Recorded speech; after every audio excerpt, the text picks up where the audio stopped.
Feinstein of California has died. She was 90 years old. CNN's Lauren Fox is here with more. Lauren, what do we know at this point? Yeah, we are still getting more information, Phil, but what we know right now is that Senator Dianne Feinstein, the longest serving woman in the U.S. Senate, she has passed away. Obviously, we are still getting details and gathering information about her passing, how it occurred. We've known for a long time that Senator Feinstein has struggled with several health issues, but she has continued to serve in her capacity both as a senator and on the Senate Judiciary Committee, where her vote has been essential to moving forward with the Biden administration's judicial nominees over the last several years and last several months in particular. Senator Dianne Feinstein has a long legislative history and record, including the fact that she was the architect of the 1994 assault weapons ban. Fighting gun violence has been a key issue for Senator Feinstein over the course of her career. She was also the first woman to serve as the chairman of the Senate Intelligence Committee, and she fought even against her Democratic colleagues to release details of the enhanced interrogation techniques that were used under the Bush administration, going toe-to-toe with the Obama administration in trying to get the public more informed about what had occurred during those years in the war in Iraq and Afghanistan. So obviously, she is someone who has a long legislative history, a long career, someone who is obviously going to be very missed by her colleagues. But as I noted, she has been struggling with health issues over the last several months. She was absent from the Senate for many months as she fought shingles and complications from shingles. She returned to the Senate and had struggled at times with her role on the Senate Judiciary and Appropriations Committee. Specifically, a few months ago,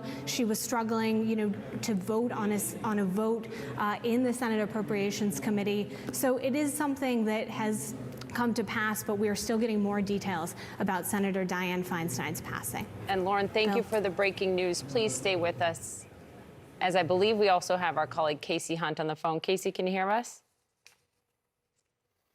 Hey, guys. Yeah, I'm with you. You think about her service, 31 years in the Senate, elected in 92, longest serving woman senator ever. Lauren talked about the work that she did, really the architect of the assault weapons ban back in 1994, a huge voice as well when it came to the push to legalize gay marriage. As we'll get to the health in a moment, but just help us remember the woman and the senator.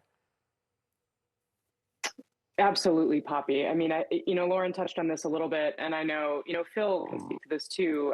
He and I often were in the halls together talking with Senator Feinstein. I mean, she really was a legend, an icon for women in politics, and she is someone who, was breaking ground from the beginning when she was first working in San Francisco with Harvey Milk and some of the, kind of original battles over rights for gay Americans. And, she is somebody who had just an incredibly storied career from there, rising to national prominence. And, Lauren outlined a couple of the things that she really took the lead on. I remember in particular her work on the Intelligence Committee, and when she was focusing in on some of the things that had happened in the course of the Iraq War, and how she really took that on in a way that took political courage at the time, and really stood out and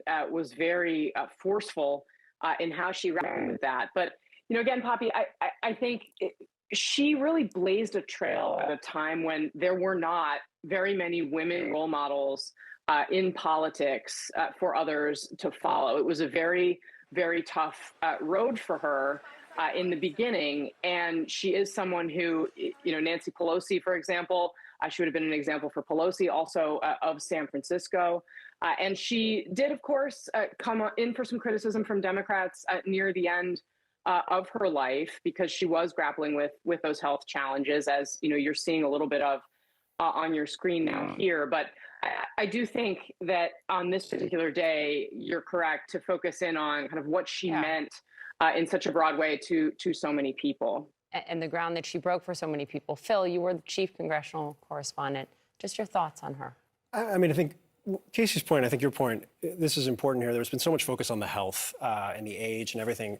People need to think about who the senator was, obviously passing away at 90. But not only was she a titan in the Senate and kind of in a class of female legislators that changed the dynamic and the face of the institution as well,